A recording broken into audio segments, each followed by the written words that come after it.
Olá a todos, sejam bem-vindos a mais um vídeo, desta vez dedicado à Física de 11º ano, nomeadamente à matéria por onde vão começar os alunos que estão a frequentar esta disciplina, que é basicamente a matéria de movimentos. Os movimentos de 11º ano são, no fundo, uma continuação daquilo que já tinham aprendido em movimentos de 10º ano. Enquanto que no 10º ano os movimentos foram estudados de uma perspectiva de considerações energéticas, neste momento, os movimentos vão ser estudados mais ao nível da sua classificação, de qual é o tipo de movimento, da interpretação de gráficos, posição-tempo, gráficos de velocidade-tempo, aceleração-tempo e também de equações de movimento. Vocês vão aprender os tipos de movimentos que há e quais são as equações de que se podem servir para resolver os exercícios. Ok? Vamos então começar. Primeira noção essencial que vai surgir durante as aulas é a noção de repouso e de movimento. Ora, dizer se um corpo está em repouso ou se ele está em movimento depende de algo, que é o referencial. Vamos então considerar duas situações. Na primeira situação, temos uma pessoa que vai sentada numa carruagem de um comboio em movimento. Ora, será que esta pessoa está em repouso ou está em movimento? Se considerarmos que o referencial é o comboio, então, relativamente ao comboio, a pessoa está em repouso, não está a mexer-se. Porém, se o referencial for a terra, então a pessoa já está em movimento. Ok? Uma outra situação, imaginemos uma pessoa sentada num jardim, ok? E será que esta pessoa está então em movimento ou está em repouso? Se o referencial for a Terra, a pessoa está em repouso. Porém, se o referencial for o Sol, a pessoa já está em movimento, porque a pessoa está sentada sobre a superfície terrestre e a Terra está em torno do Sol, a movimentar-se. Ok? Então vimos aqui duas situações distintas em que o mesmo corpo pode estar em movimento ou em repouso consoante muda o referencial. Mais uma noção importante é a noção de trajetória. A trajetória é o conjunto sucessivo de posições que o corpo vai tomando ao longo do seu movimento. E quando vocês virem um gráfico de posição-tempo, um gráfico com este aspecto, por exemplo, curvilíneo, tenham em atenção que o gráfico ser curvilíneo não significa que a trajetória foi curvilínea e não retilínea. Os gráficos XT não mostram a trajetória e este é um erro relativamente comum. Próxima noção importante é distinguir distância de deslocamento. São duas palavras que no dia a dia até somos capazes de utilizá-la com o mesmo significado, mas aqui no âmbito da física são diferentes. Então pensemos na seguinte situação. Queremos ir do ponto A para o ponto B e existem vários caminhos possíveis. Existe o caminho 1, existe o caminho 2 e o caminho 2 é direto, é em linha reta, e existe o caminho 3. Ora, em cada um destes três caminhos, a distância percorrida é diferente. E é visível que a distância percorrida é mais pequena no 2, depois é no 1 e é maior no 3. Ok? Portanto, a distância percorrida é tudo aquilo que temos que andar para chegar de um ponto ao outro.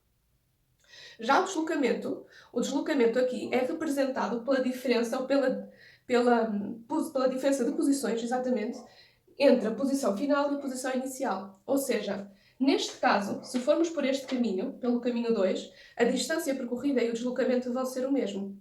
Porém, se formos pelo caminho 1, a distância percorrida é maior do que o deslocamento. O deslocamento tem uma pequena fórmula para ser determinado, que é ΔX. O deslocamento é a posição final, x final menos x inicial. Ok? Então, não confundir uma com a outra.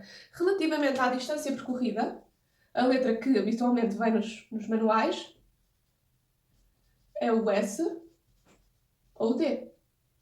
S ou D. Enquanto para o deslocamento ΔX e em alguns manuais também poderá aparecer ΔR. Ok? Então, estas duas variáveis ou grandezas, a distância e o deslocamento, são diferentes. E são diferentes também do ponto de vista da sua classificação como grandezas. Ora, a distância é uma grandeza escalar e o deslocamento é uma grandeza vetorial. Vou pôr aqui G de grandeza escalar e o ΔX é uma grandeza vetorial. Ora, o que é que isto significa? Uma grandeza escalar é uma grandeza que fica definida apenas pelo seu valor, ou seja, por um número. Por exemplo, a distância de Porto a Lisboa é 300 km. Ok? Já uma grandeza vetorial, para ficar completamente definida, é preciso indicar não só o seu valor, como também é preciso indicar a sua direção, é preciso indicar o seu sentido e também é preciso indicar o ponto de aplicação. Nas grandezas vetoriais é assim que funciona. E, portanto, o ΔX, para ser completamente definido, tem que ser definido mediante estes parâmetros. Ora, vamos aproveitar este esquema aqui para explicar também que, associado, de certa forma, à distância, vocês vão aprender o que é a rapidez média. A rapidez média é uma distância por unidade de tempo e, por esse motivo, a rapidez média é também uma grandeza escalar. Grandeza escalar é dividido por grandeza escalar. Já, por sua vez, associado ao deslocamento, nós temos a velocidade média. Portanto, velocidade média e rapidez média também pode parecer semelhante, mas é diferente, ok? No caso da velocidade média, temos o deslocamento a dividir pelo tempo. Portanto, a velocidade média também é uma grandeza vetorial. Ora, nesta parte das grandezas escalares, o valor é sempre positivo, não existem distâncias nulas ou negativas. Ou nula poderá existir, significa que não houve movimento. Ora, relativamente às grandezas vetoriais, já podem ter qualquer valor, já pode ser negativo, por exemplo, um ΔX pode ser negativo, ok? Tal como uma velocidade também pode. Isso vai acontecer tendo em conta se o corpo se movimentou naquilo que é o sentido positivo da trajetória ou no sentido negativo, ok?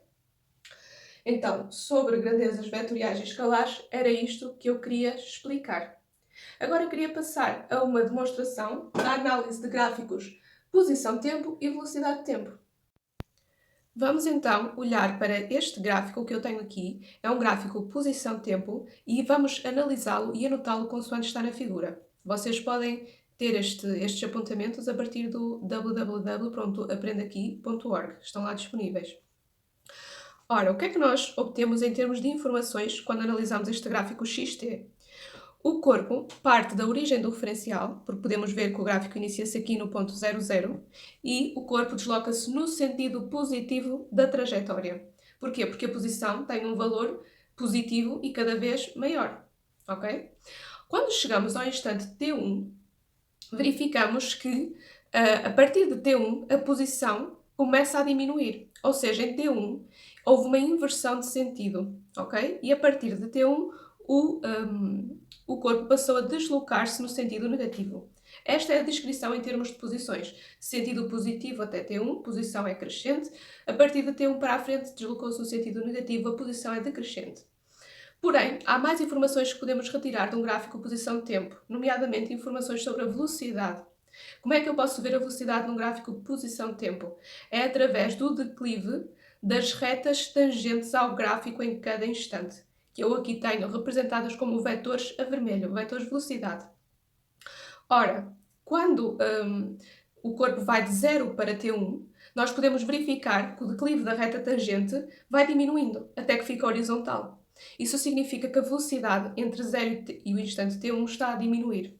Okay? Claro que estaria a diminuir, afinal de contas, ao chegar a T1 vai haver uma inversão de sentido. Para inverter o sentido, o corpo tem que parar, estava a ir num sentido, para e passa a ir noutro sentido. Ok? Olhando agora para os vetores vermelhos a partir de T1, ele parte de um vetor horizontal. Um vetor horizontal tem um declive nulo, velocidade nulo, e a partir daí vai aumentando. Um vetor de declive negativo, mas com um declive cada vez maior. Entre T1 e T2, a velocidade aumenta. Ela é negativa, mas em módulo aumenta. O facto da velocidade aí ser negativa, ou o declive ser negativo, tem a ver com o facto de o corpo se deslocar no sentido negativo.